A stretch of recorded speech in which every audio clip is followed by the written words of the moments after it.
tal, chicos? Buenos días. Buenos días, profesora. Bueno, Buenos días, profesora. buenos días. Un gusto saludarlos.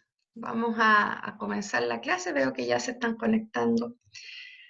Y bueno, en primer lugar, preguntarles cómo va la búsqueda de autor. Si les ha ido bien con eso, si ya decidieron con qué poeta van a trabajar, o todavía o están como con muchas cosas y todavía no lo han mirado.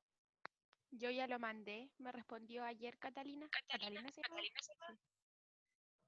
Sí, qué bueno. Maritza, ¿cierto? Maritza. No, Ya. o sea, yo igual lo mandé, pero era Natalia la que le hablaba. Sí. Perdón.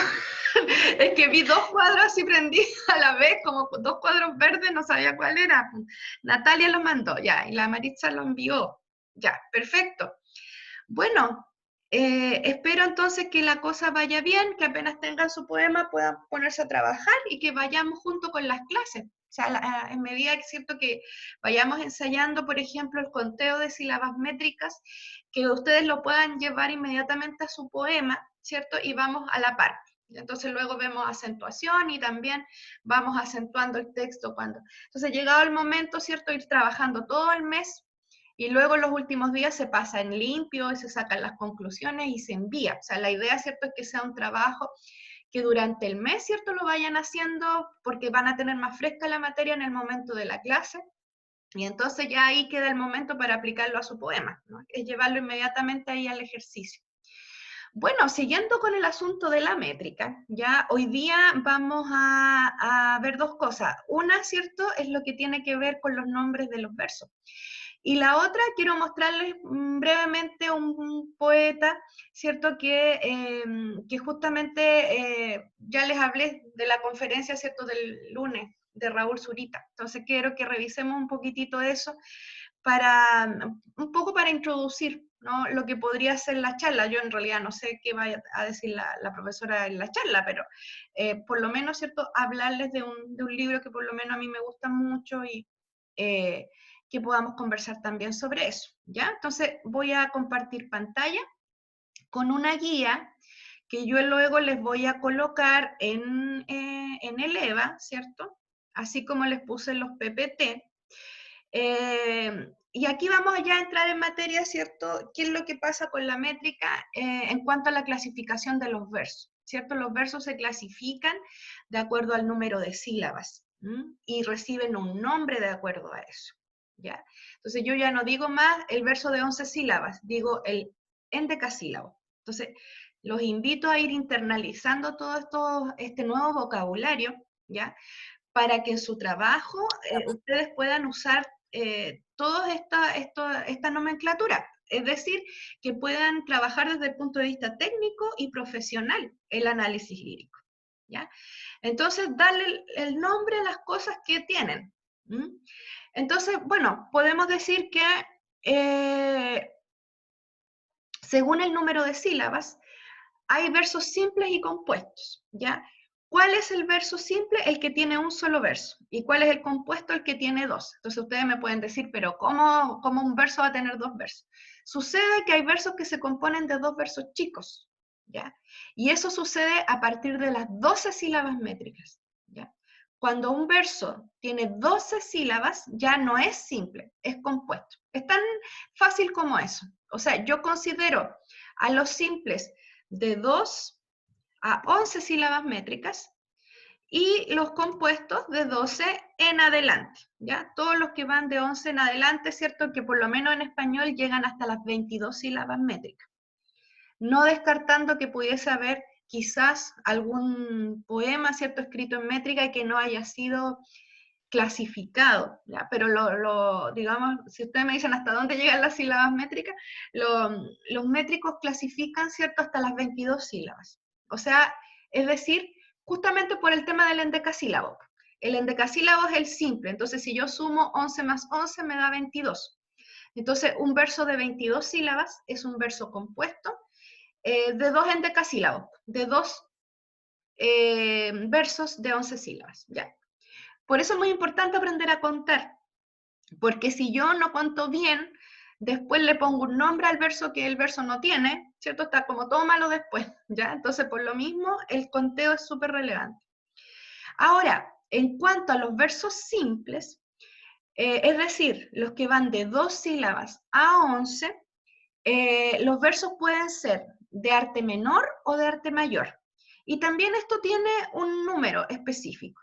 El verso es de arte menor cuando contiene 8 sílabas métricas, ¿ya? Hasta 8 sílabas métricas. Entonces, un verso de 2 sílabas es de arte menor, un verso de 6 sílabas es de arte menor, hasta las 8. Cuando ya tienen de 9 a 11, se consideran de arte mayor, ¿ya? Y entonces, entre 9 y 11 sílabas métricas son versos simples de arte mayor, ¿ya? Y así ustedes tienen que referirse en su trabajo, o sea, ya no decir, no, el que tiene 3 sílabas, no, eso tiene un nombre, ¿ya?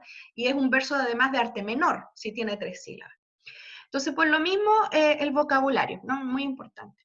Cuando contienen, entonces, de 9 a 11 sílabas, son versos de arte mayor. Y a partir de las 11, o mejor dicho, de las 12, ¿no? De las 12 en adelante, el verso es compuesto, ¿ya? Es un verso compuesto. Entonces, versos de arte menor, versos simples de arte menor. Entre 2 y 8 sílabas, o sea, hasta un octosílabo, es decir, un verso de 8 sílabas, es de arte menor. ¿Mm? ¿Y por qué nombro también el octosílabo? No solo por ser el límite, sino también porque el octosílabo es el verso más frecuente en el español, especialmente en la poesía popular, ¿ya? Entonces, me pueden preguntar, ¿por qué no hay versos de una sílaba?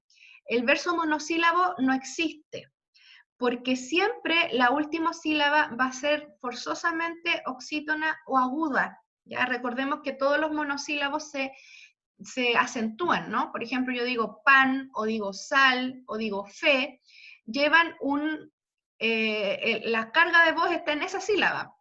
Y por lo tanto, por la ley del acento final, eso se considera que tiene 2 sílabas, ¿ya? Y entonces, inmediatamente se convertiría en un verso de 2 sílabas métricas o bisílabo. ¿Mm?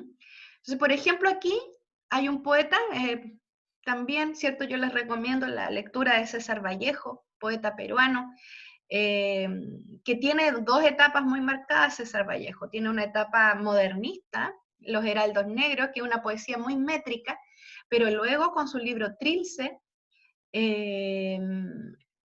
ingresa a la vanguardia, ¿no? Y hay mucha poesía en Trilce que es experimental. Entonces, este dolor de las 5 vocales tenemos que es un poema, ¿ya? Y que es un ejemplo de verso bisílabo o de 2 sílabas. Porque todos estos, si ustedes se fijan, son monosílabos, todas las palabras. ¿Ves lo que es? Pues yo ya no. La cruz da luz sin fin. ¿Mm? Cada una de estas sílabas se cuenta como que fueran 2. Yo digo 1 más 1. Así se hace el conteo de sílabas. Ya se va colocando es igual, se coloca el número de sílabas, luego el signo más. Si es que fuera el caso de una palabra aguda u oxítona, como vemos acá, ¿cierto? Y que se le suma una. Si por ejemplo fuera esdrújula, yo tengo que restarle una. ¿Ya? Y si es grave, ¿cierto? No tengo que hacer nada porque según la ley del acento final queda igual. Entonces, todo este conteo hacia abajo es igual. Ya tengo un monosílabo que por fuerza se considera agudo y por lo tanto este verso tiene 2 sílabas. Por eso no existen los versos de una. ¿Ya? Aunque incluso el poeta cortara la palabra, ya por ejemplo pusiera un signo de estos de guión, ¿cierto? Y pusiera el resto de la palabra para abajo, supongamos que se cortara la palabra canto, ¿cierto? Y entonces can, guión, to, porque claro, ahí el poeta estaría dividiendo una palabra y por lo tanto estaría creando 2 monosílabos. ¿Ya? Entonces al final es lo mismo, siempre va a ser 2 el conteo aquí. ¿Ya? Entonces, bueno, acá, por ejemplo, el poeta titula este texto El dolor de las 5 vocales. Como ustedes pueden ver, todos los monosílabos tienen alguna de las vocales. Está la E, está la O, está la A, la U y la I hacia el final, ¿no? Que es un texto experimental, ¿cierto? del poeta César Vallejo. Entonces, aquí hacia abajo está la clasificación. Ya vieron ustedes un ejemplo de bisílabo. Aquí hay otro donde, como ustedes pueden ver, los dos primeros versos son claramente bisílabos porque son palabras de 2 sílabas y entonces son graves además, por lo tanto quedan igual de acuerdo a la ley del acento final. Sin embargo, sol es un monosílabo, pero por lo que recién acabo de explicar, ¿cierto? Se pone 1 más 1, ¿cierto? El verso de 2 sílabas se llama bisílabo. El verso de 3 sílabas, trisílabo, ¿ya? Y aquí ustedes van viendo el ejemplo que yo les puse, ¿no? Estos poetas, de hecho, están en la lista que ustedes tienen como para escogerlos, ¿ya? Tal, dulce, suspira, la lira. Es un trisílabo. Todos estos son versos de arte menor. El tetrasílabo, de violines fugitivos ecos llegan. Se fijan que todas las palabras terminan o sea, se acentúan en la penúltima sílaba, por lo tanto a nivel de acento final aquí simplemente se conserva igual, ¿cierto? Este es un breve texto o fragmento, mejor dicho, de Manuel Machado, poeta español.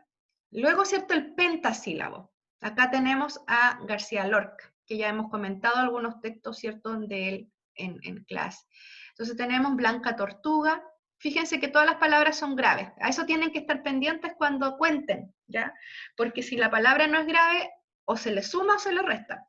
Entonces aquí no hay problema, el conteo va a ser lo que salga. Son 5. Blanca, tortuga, luna dormida, qué lentamente caminas, ¿no?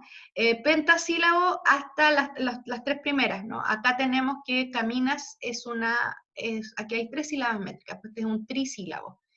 Los 3 primeros son pentasílabos, el último es un trisílabo. El de 6 se llama hexasílabo, ¿ya? Y aquí entonces también podemos hacer la cuenta. Si yo leo, acá tenemos un romance, es decir, un texto popular de España. Un romance, ¿cierto? Es un texto entre lírico y narrativo porque va contando una historia y está siempre con rima asonante en los versos pares. Entonces, si ustedes se fijan la rima acá, tomó, Badajoz, quedó, aquí hay una interrupción, ¿no? Porque aquí rima decía con niña, y aquí el no vuelve a establecer la rima, ¿ya? Entonces, si contamos, este es como normal, aquí un normal en el sentido que está en grave, entonces queda igual al conteo, 1, 2, 3, 4, 5, 6. Pero si yo cuento este verso, donde finaliza un monosílabo, 1, 2, sin alefa, 3, 4, 5. 5 más 1, 6. Lo mismo pasa con Badajoz, que es una palabra aguda. Entonces, si contamos junto a, sin alefa, 3, ba, da, 4, jos. 5 más 1, 6, ¿no? Por la ley del acento final, ¿ya? Y lo mismo pasa con este verso, qué triste quedó, también se le va a agregar una, las armas tomó también, debido al hecho, ¿cierto?, que son palabras agudas. Los versos de 7 sílabas se llaman heptasílabos, ¿ya? Y estos nombres hay que manejarlos, hay que aprendérselos para no hablar del verso de 7, sino el heptasílabo, ¿no? Este es un verso heptasílabo. Entonces acá tenemos lo mismo. Y yo les pido que esta misma guía ustedes vayan haciendo el análisis, ya vayan separando para que vayan soltando la mano cómo se analiza métricamente. Por ejemplo, voy a separarlo con guiones esto, discre, tai, aquí se cumple lo que me decía su compañera, ¿cierto? La I suena como vocal, discreta I, cas, ta, luna, 1, 2, 3, 4, 5, 6, 7, como luna es una palabra grave, queda igual el conteo, ¿cierto? Entonces tenemos que ahí hay un verso heptasílabo, ¿ya? Y acá si hacemos el conteo, lo mismo. Acá, por ejemplo, tenemos una palabra esdrújula, umbrales de su pórtico. Entonces vamos a hacer el ejercicio.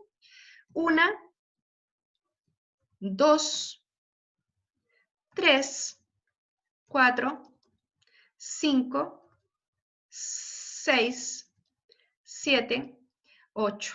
Entonces yo coloco 8, pero la palabra es ¿Es proparoxítona o esdrújula? 8 menos 1, 7. Así se hace el conteo, ¿ya? Lo pueden hacer con guiones o con estas rayas oblicuas, ¿ya? Como les resulte mejor, creen ustedes estéticamente, ¿ya? Y ahí pueden ir ensayando. Acá tenemos un octosílabo. Verso de 8 sílabas métricas se llama octosílabo, ¿no? Cuéntale al mundo tus dichas y no le cuentes tus penas, que es mejor que te envidien que no que te compadezcan. Eso lo dice un cantar popular español, ¿ya? El octosílabo. Luego tenemos los versos simples de arte mayor. Recordemos que los simples hasta el verso 8 son de arte menor y luego empieza el arte mayor, ¿ya? Y acá tenemos el eneasílabo, es decir, los versos de 9 sílabas métricas, ¿ya? Entonces vamos a hacer un ejercicio con un par.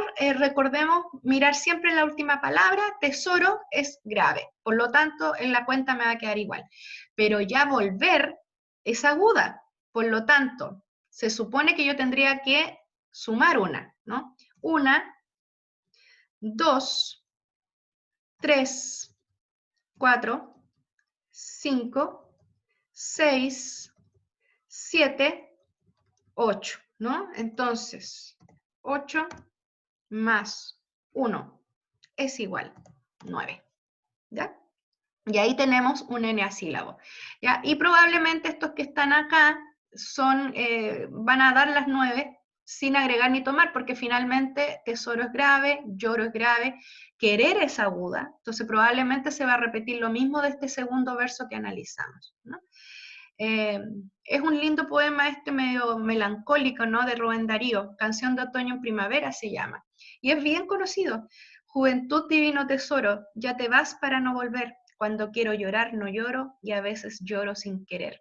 Plural ha sido la celeste historia de mi corazón, era una dulce niña en este mundo de duelo y de aflicción. Miraba como el alba pura, sonreía como una flor, era su cabellera oscura, hecha de noche y dolor, y de dolor. Y ahí hasta ahí llega el fragmento. ¿Ya? Ese es el verso eneasílabo.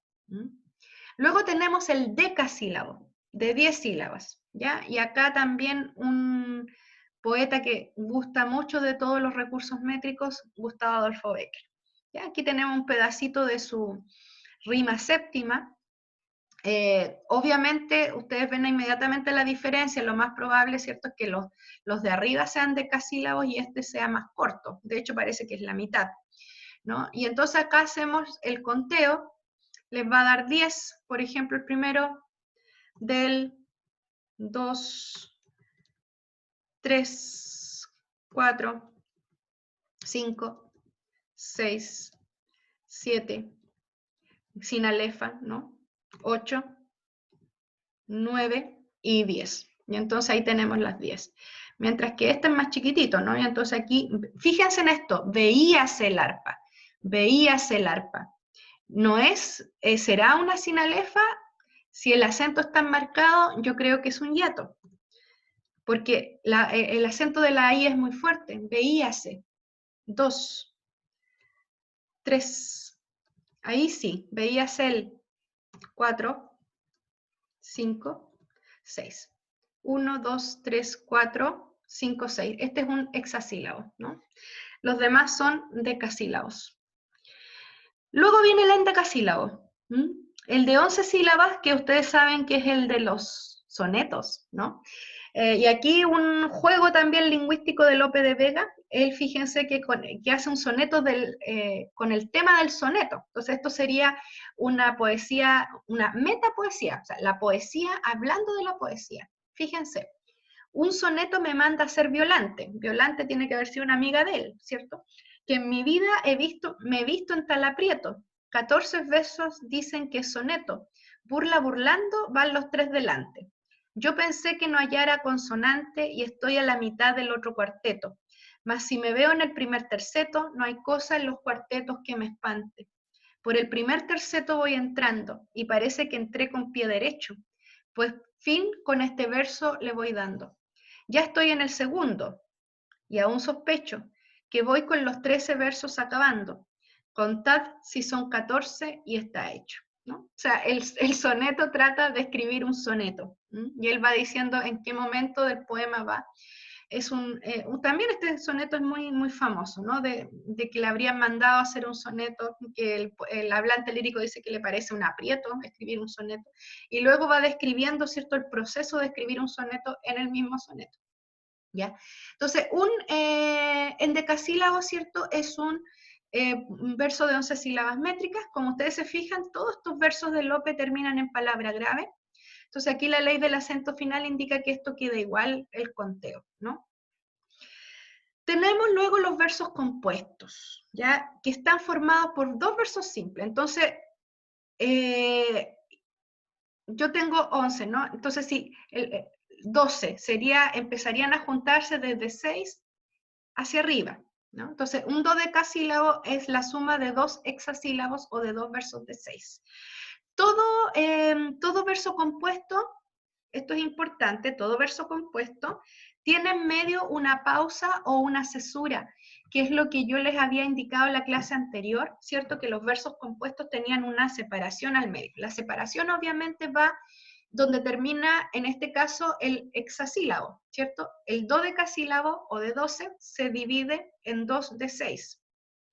Vamos a hacer un ejemplo, aquí está. También es una estrofa de Rubén Darío. ¿Por qué tanto Rubén Darío, profesora? Porque Rubén Darío fue maestro de métrica, de lírica, justamente su visión de la lírica es muy de la lírica como un artificio lingüístico, ¿no? Entonces, por eso él se hace gala, ¿no?, de todos sus conocimientos métricos y tiene unos versos gigantescos. Luego los vamos a seguir viendo. Entonces, bueno, tenemos acá, oh reyes les dice, yo soy una niña que oyó a los vecinos pastores cantar, y desde la próxima florida campiña miró vuestro regio cortejo pasar, ¿ya? Entonces, acá tenemos, vamos a separar, o, re, yes, 3 sílabas, 4, 5 y 6. Entonces yo aquí hago 2 líneas que dicen cesura. 1, 2, perdón, yo soy, no, sí, también, está bien, 2, 3, 4, 5 y 6. ¿Por qué dudé acá? Pensé en hacer sin alefa, pero ¿por qué no hay sin alefa? Por lo que explicábamos ayer, una de las cosas que dice Aquiles, que cuando una vocal recibe un acento muy fuerte hay una separación. Yo soy una niña, yo soy una niña. Igual, aunque yo diga yo soy una niña, la U se carga mucho, entonces este es un hiato. Se cuentan aparte, ¿ya? O sea, después yo digo 6 más 6 es igual a 12, ¿ya? Esto es como volver a sumar y a restar. Yo soy una niña. Fíjense en esto, ¿por qué se cuentan aparte? Por esto. Bueno, ustedes saben que, por ejemplo, aquí cantar tendríamos que agregarle una al hexasílabo segundo, ¿no? Pero este caso es bien interesante, el del tercer verso. Y, des, 2, 3, 4, 5, 6, 7, 8, 9, 10, 11, 12, 13. Profesora, aquí hay 13 y según la ley del acento final, aquí hay una grave. ¿Qué pasa aquí? Ojo, que aquí la ley del acento final hay que mirarla en todas las partes. Dice es una palabra grave, niña es una palabra grave, por lo tanto la ley del acento final se cumple en tanto son graves las dos, pero próxima es una palabra esdrújula. Por lo tanto, esto es 1, 2, 3, 4, 5, 6, 7, menos 1. Hasta próxima es menos 1, ¿ya? ¿Cómo sé yo cuando llega la cesura? Bueno, porque siempre un verso compuesto va a tener dos partes en tanto contenido. Entonces, yo no puedo cortar una palabra, digo, y desde la próxima. Y ahí empieza el otro, empieza la otra línea de significado, ¿ya? Y entonces, este verso, por ejemplo, es un caso complejo de métrica.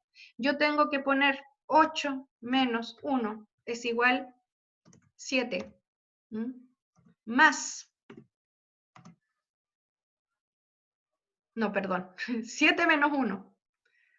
7 menos 1 es igual a 6, ¿no?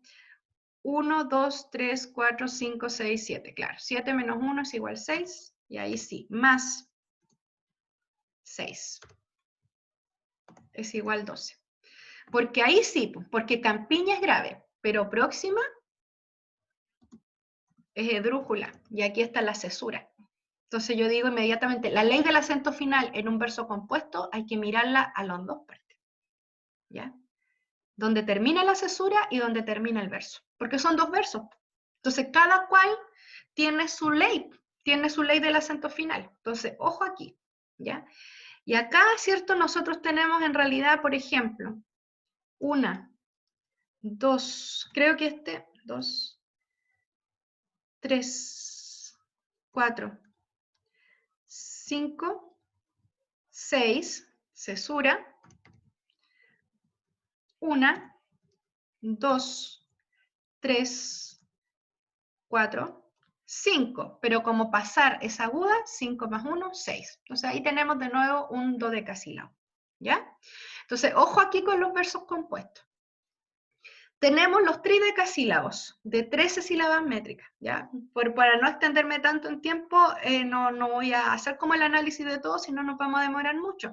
Pero queda la tarea para que ustedes separen, ya en su casa, ojalá separen toda la guía, toda la métrica, ¿cierto? Porque les va a servir mucho para ensayar, ya para su trabajo. Tenemos el tridecasílabo de 13 sílabas y entonces este es un número impar. Entonces uno dice, bueno, aquí hay un heptasílabo más un pentasílabo, ¿o cómo es la cosa? Generalmente es así, pero también podría ser acá 7 más 5 o 5 más 7, ¿ya? Los números pares es más fácil porque, por ejemplo, un alejandrino o de 14 sílabas métricas se separa en 2 de 7, pues, lo mismo que un dodecasílabo se separa en 2 de 6, pero con los versos impares tenemos el problema de dónde está la cesura. Entonces, siempre mirar, chicos, dónde termina el sentido de una parte del verso, ¿no? Para buscar dónde está la cesura. A veces la cesura no es tan clara por esa razón, porque estamos trabajando con un tridecasílabo o con un pentadecasílabo, ¿ya? Y entonces ahí, bueno, yo digo es 8 más 5, por ejemplo, o es 5 más 8, o es 6 más 7. O sea, más adelante se empieza a complejizar eso, y hay que buscar la cesura, y por supuesto la cesura tiene que estar en todos los versos igual. O sea, yo no puedo, por ejemplo, si estoy analizando un pentadecasílabo, colocar que la cesura está después de cinco sílabas y quedan las otras después, y al siguiente verso eran 10 más 5, no, ¿ya? O sea, la cesura siempre tiene que estar en la misma cantidad de sílabas métricas en todos los versos, ¿ya? Entonces acá el tridecasílabo, 13 sílabas métricas. Alejandrino, 14, 7 más 7 generalmente. ¿Por qué se llama alejandrino? Por el libro de Alexandre, que fue escrito en ese verso. Pentadecasílabo, 15 sílabas métricas, ¿cierto? Vamos a leer acá los textos, ¿no? El tridecasílabo, sus dioses, el miedo, la sombra y la muerte, sus odios, el arte, la vida y el placer. La jónica gracia maldice de los hombres y cubre a Leurotas el limo del Jordán, de González Prada. Alejandrino, su verso es dulce y grave, monótonas hileras. Acá quizás es más sencillo fijarse también en los signos de puntuación. Muchas veces los poetas colocan un signo de puntuación donde va la cesura, ¿ya? Habría que ver si acá coincide, me parece que sí. De chopos invernales en donde nada brilla, renglones como surcos en pardas cementeras y lejos las montañas azules de Castilla. Antonio Machado. Pentadecasílabo, del ciclo para el golpe, ¿qué pueden las risas de Grecia? Inmenso verso, ¿cierto? 15 sílabas. ¿Qué pueden las gracias? Si Heracles agita su crin. De Rubén Darío. El hexadecasílabo, 16 sílabas. Acá de Salvador Rueda. Decidido las montañas, el resuelto tren perfora el redoble acompasado de su marcha monofónica. Fíjense, monofónico es esdrújula, entonces seguramente esto tiene 17 menos 1, sacando la cuenta total, digamos, del 8 más 8, ¿qué sería esto? Heptadecasílabo, 17. de José Santos Chocano.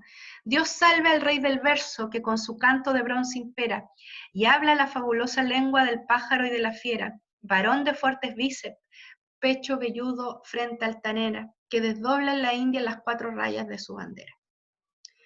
Octodecasílabo, también de Salvador Rueda, 18 sílabas métricas, bajo de las tumbas, que recios azotan granizos y vientos, sobre las montañas de cumbres altivas y toscos cimientos, y en mares y abismos y rojos volcanes de luz que serpea, feroz terremoto retiembla y se agita cual sorda marea.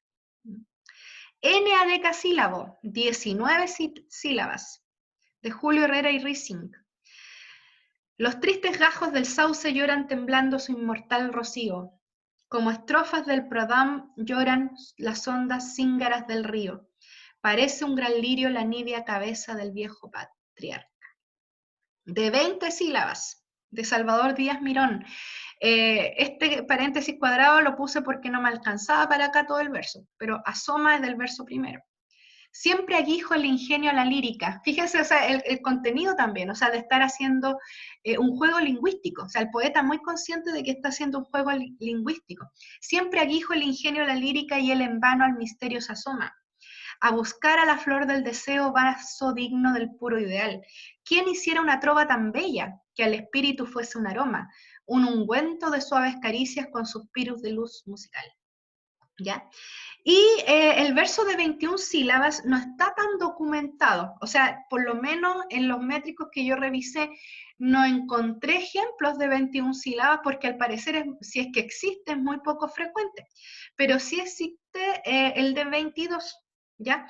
Y también lo mismo, pues el paréntesis cuadrado es porque no me no alcancé a copiar todo el verso. Un verso de 22 sílabas siempre es la suma de 2 endecasílabos, ¿ya? Y entonces acá tengo, en la ciudad callada y sola mi voz despierta una profunda resonancia.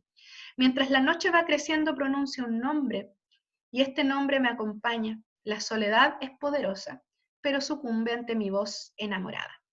Si ustedes se fijan, a medida que avanzamos en los versos acá, en la extensión, los versos más largos, obviamente van a haber muchas palabras largas, ¿ya? Que es parte del ingenio del poeta como para componer estos versos gigantescos, digamos, ¿ya? Que son, y que también los poetas modernistas, sobre todo, hicieron gala de ellos, porque los versos cortos son más de la poesía popular. Entonces, un poeta culto, por ejemplo, demuestra ese rasgo de sí, o sea, de ser un poeta culto, componiendo estos versos gigantes.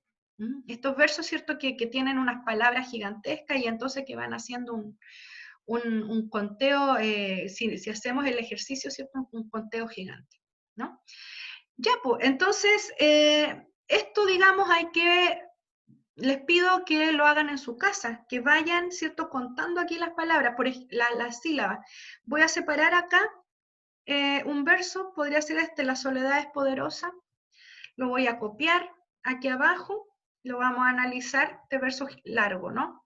Y entonces tenemos 1, 2, 3, 4, 5, 6, 7, 8, 9, 10, 11. Aquí debería estar la cesura, ¿ya? Por defecto, porque estos son dos endecasílabos, ¿no? 1, 2, sin alefa, 3, 4, 5, 6, 7, 8, 9, 10 y 11, ¿no? Ahí tenemos 11 más 11, ¿cierto? Como es un verso compuesto, los contamos aparte. Acá voy a poner es igual. 11 más 11 es igual 22, ¿ya? Ahí está el análisis completo de ese verso, ¿ya? Ahora, con todo este verso es bastante simple, porque solamente tiene un fenómeno métrico que afecta al cómputo silábico, que es esta sinalefa, La ley del acento final en ambas palabras son paroxítonas, son graves, por lo tanto el conteo queda igual, en ambos endecasílabos, ¿cierto? Entonces estaba como fácil el ejercicio, ¿ya? Entonces por eso yo les pido que revisen la guía en su casa, que hagan el ejercicio. Entonces que si no les dan la sílaba, me digan, ya el miércoles, profesora, ¿qué pasa aquí que aquí no me resulta el conteo? ¿Ya? ¿Qué es lo que estoy haciendo mal? O a lo mejor, no sé, ¿qué pasa aquí que no da la cosa? ¿Ya? Preguntas, chicos. Preguntas sobre esto. ¿Se entiende o no? ¿Se entiende? Ya. Entonces, bueno, tarea, ¿cierto? A empezar a usar el lenguaje técnico, ¿no? O sea, ya no hablamos ya del verso de 3 sílabas, ¿cierto? Hablamos del trisílabo, o del bisílabo, o del pentadecasílabo. ¿Ya? Entonces, incorporar este lenguaje técnico que están aprendiendo y empezar a soltar la mano, digo yo, con la métrica para que entonces puedan ya les salga natural, digamos, en el momento que ustedes hagan el análisis de su poema, ya pueden empezar, de hecho, ¿no? A hacer un borrador que les salga natural. Les salga natural porque ya de tanto ejercicio que han hecho, ya como que los problemas los van a pasar muy, muy rápido. ¿No hay ninguna pregunta o comentario?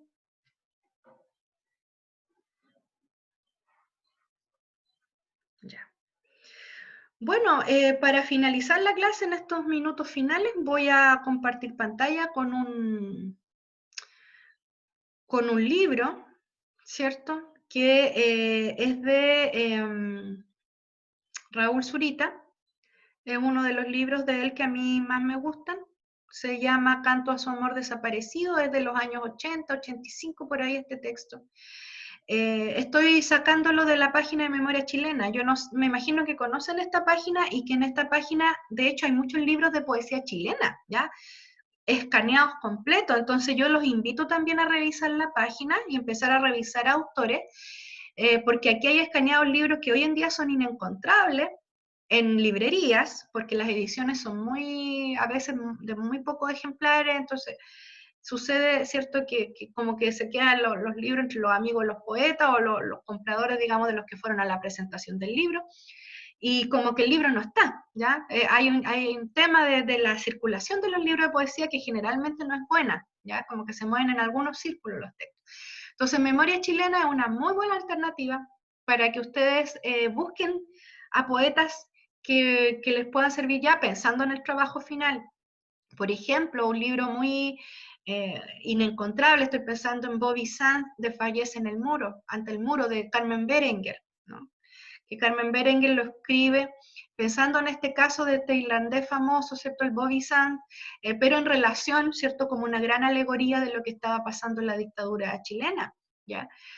O libros como el primer libro de Soledad Fariña, son cosas que no están, digamos, que no están en las librerías, y entonces Memoria Chilena es una muy buena librería virtual, por decirlo así, que para este curso y para los subsiguientes que tengan de poesía va a ser muy útil, ¿ya? Entonces, este libro lo tomo de Memoria Chilena. Nunca he visto un ejemplar de esto, no ser en Biblioteca Nacional. En las librerías, por ejemplo, no lo he visto nunca, pero sí está acá escaneado. Se llama Canto a su amor desaparecido y el poeta lo escribe en los 80, 85, para hablar poéticamente sobre lo que está sucediendo con la gente torturada, ¿cierto? Y detenida durante la dictadura, ¿no? Entonces acá tenemos el texto, fue editado por Universitaria, y este es un libro de prosa poética, donde el poeta muchas veces, o el hablante, hay un proceso de autonominación, ¿cierto? El poeta se nombra a sí mismo como interactuando con él, ¿ya? Así como ese ejemplo de no, yo Nezahualcóyotl, ¿cierto? Donde el poeta se nombra a sí mismo, acá también él se nombra a sí mismo. Y entonces como el poeta inicia el texto con una especie de conversación, de otra persona, de que otra persona, ¿cierto?, les peta, ¿cierto?, este discurso, dice me largó, ¿no? Que es como una palabra bastante coloquial también, ¿no? Que me me lanzó en la cara de alguna manera estas palabras, ¿no? Y entonces hay una persona aquí innominada que le ha dicho al poeta lo siguiente: ahora, Zurita, me largó, ya que de puro verso y desgarro pudiste entrar aquí, en nuestras pesadillas. ¿Tú puedes decirme dónde está mi hijo? ¿Mm?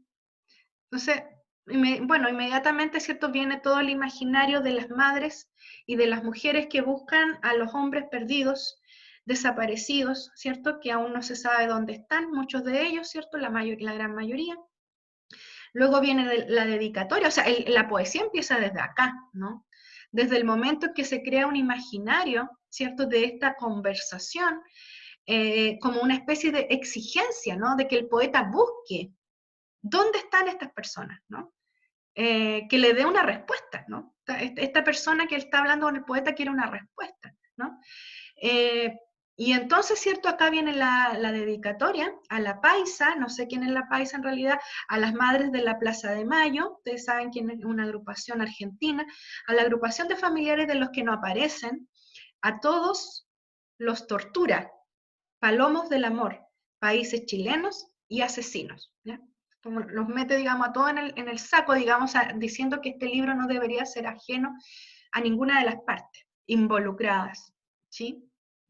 Y entonces voy a leer un pedacito nomás. Este es un libro muy cortito, ya tiene, ustedes ven, 24 páginas, sacando todas las portadas y las páginas finales, yo creo que son como 20. Como ustedes se pueden dar cuenta, es prosa poética, es muy distinto a los poemas que estamos analizando en este minuto del curso. Y quiero mostrarles así brevemente también cómo es la forma del texto. Si ustedes se fijan, es una especie de interrogatorio también, ¿no? Y está así como en unas especies de cuadrados, y después queda claro, ¿cierto?, que estos cuadrados tratan de asemejar nichos. Ustedes conocen los nichos del cementerio, ¿no? Y entonces, por ejemplo, esta parte del libro, galpones 2 y 13, ¿no? Son partes del cementerio. Y acá empiezan a nombrarse los nichos. Nicho Arauco, nicho Amazonas, países africanos que lloran, países sudamericanos que lloran, nicho USA, nicho Argentina. Y entonces hay una especie también de clamor mundial. Si bien es cierto, esto se habla muy desde la experiencia chilena, eh, es una experiencia finalmente este libro de dolor, ¿no? Del dolor, y del dolor que está en muchas partes, no solamente en Chile. Como ustedes pueden darse cuenta, que hay un dibujo, un tipo de poesía híbrida. Todavía no hemos visto este tipo, pero de poesía experimental que combina la letra con el dibujo, ¿no? Y acá hay un mapa, por decirlo así, de este cementerio poético, con las ciudades, los países, mejor dicho, los países, ¿no? Marruecos, Argelia, USA, Libia, Sierra Leona, etcétera, donde ha habido situaciones y sufrimiento. Entonces aquí hay una explicación, ¿no? Mapa, pasadizos y nicho, se lee ubicación por países según rayado y marca se dice. Lloramos. Y acá, ¿cierto?, empieza este otro mapa, que es el mapa también de un cementerio poético de los países latinoamericanos, ¿no? Y de lugares, por ejemplo, que hoy en día no existen, como el Álamo, por ejemplo, que fue un conflicto muy grande entre Estados Unidos y México por territorio, ¿cierto? El Álamo fue un lugar de mucho padecimiento, de guerra, de violación de mujeres, de situaciones muy, muy complejas, muy difíciles, muy dolorosas hasta el día de hoy para ambas naciones. Y luego también, por ejemplo, Brasil, y aparte el país Amazonía, ¿no? Ustedes, o país Amazonas, dice acá. Porque ustedes saben que los indígenas del Amazonas consideran que ni Brasil, ni Paraguay, ni todos los que colindan en el Amazonas, sino que todo eso es un país, ¿no? Algo así como lo que pasa con el país mapuche, que abarca Chile y Argentina, ¿no? País Amazonas abarca todo lo que es el Amazonas, que Brasil, Paraguay, Suriname, creo, y otros lugares, ¿cierto?, que colindan y que son parte, digamos, de esta selva, donde esta selva está. Y aquí entonces está todo el tema, digamos, todos los países y los lugares más cercanos, quizá en términos porque están en América. Por ejemplo, esta Isla de Pascua, separado de Chile. Ya eso también, por ejemplo, es interesante, ¿no? Recordemos que hay un discurso nacionalista que dice que Chile es de Isla de Pascua, o sea, Isla de Pascua es de Chile, pero acá el poeta lo separa, fíjense. ¿no? Y entonces, bueno, es un mapa del dolor de alguna manera, ¿no? Y entonces, acá el canto de amor de los países, quiero mostrarles nomás la forma y leer solo el inicio. Así sonó entonces el canto a su amor desaparecido, es el final del texto, ¿no? Y acá, solo para justamente preparar la charla y que ustedes también tengan alguna noción, pese a que sé que leyeron Purgatorio, como me decía su compañero, también quise mostrarles este texto, ¿no? Canté de amor. Con la cara toda bañada, canté de amor, y los muchachos me sonrieron. Más fuerte canté, la pasión puse, el sueño, la lágrima. Canté la canción de los viejos galpones de concreto. Unos sobre otros decenas de nichos los llenaban. En cada uno hay un país, son como niños, están muertos. Todos yacen allí, países negros, África y Sudacas. Yo les canté así de amor la pena a los países. Miles de cruces llenaban hasta el fin el campo. Entera su enamorada canté así. Canté el amor. Fue el tormento, los golpes y en pedazos nos rompimos. Yo alcancé a oírte, pero la luz se iba. Te busqué entre los destrozados, hablé contigo. Tus restos me miraron y yo te abracé. Todo acabó, no queda nada. Pero muerta te amo y nos amamos, aunque esto nadie pueda entenderlo. ¿Mm? Entonces, bueno, obviamente el poeta parte, el inicio del texto, ¿cierto? No solamente esta conversación de esta mujer que busca a su hijo, sino también su propia toma de posición acá, ¿no? Él ha perdido una persona, a una mujer que está muerta, ¿cierto? A la que aún ama, de la que aún recibe amor, pese a la separación de la muerte, ¿no? Es un libro tremendamente doloroso, pero también liberador, ¿no? Sanador de lo que significan estas profundas heridas que hasta el día de hoy permanecen, ¿ya? Porque esto está muy lejos de superarse, digamos, ¿no? Estamos quizás ahora cada vez más lejos, pienso yo, a pesar de que se han dado pasos, ¿no? Se han descubierto cosas, eh, han salido ciertos testimonios a la luz. La verdad es que son heridas muy difíciles de superar. ¿Mm? Entonces, bueno, esa es un poco lo que yo les quería mostrar. La invitación es a mirar Memoria Chilena, porque ahí están todos los libros, creo que bastantes libros de Zurita, y también de otros poetas. Entonces, sería lindo que pudieran mirar estos textos y también preparar un poco para escuchar, ¿cierto?, a la doctora Magda Sepúlveda el lunes. ¿Mm? No sé si tienen alguna pregunta, algún comentario que hacer. Hoy se me fue casi todo el auditorio, se fueron varios. Estaba muy fome lo de Zurita. Bueno, cuéntenme, ¿hay alguna duda, alguna pregunta, algo que quieran comentar? No, están todos piolas. Profesora, ¿Sí? por ejemplo, al comenzar a trabajar con nuestro poema, si surgen dudas, se le puede escribir por correo, ¿cierto? Sí, pues. Ah, ya, Sí, era sí, a eso. mí o a la Catalina, que igual tiene bastante conocimiento. Entonces, claro, pues si tienen dudas, sí, sí, Ya, profe, gracias. de nada. Bien, pues nos vemos entonces la próxima semana. Recuerden, yo les voy a poner la guía, así es que recuerden revisar su guía, hacer los ejercicios métricamente, o sea, hacer el conteo. Y si hay drama con eso, ¿cierto? El día el miércoles lo revisamos. Ya yo no voy a revisar verso a verso porque si no nos vamos a demorar un montón. Entonces, mejor que ustedes me digan, ¿ya? Este verso nos complicó, ¿qué pasa aquí? Entonces ahí lo vemos, qué podría estar pasando, ¿ya? Porque tenemos que también seguir avanzando para que ustedes vayan añadiendo conocimiento, ¿cierto? Para realizar su trabajo. ¿Mm? Un abrazo entonces a todas y a todos. Creo que me Chao, quedan profe. puras damas aquí. Sí, todo el resto se fue. Ya, nos vemos chiquillas, que Nos estén muy vemos, profe, bien. que esté bien. Un Nos vemos, abrazo. profe, cuídese. Igual ustedes. Chao, chao.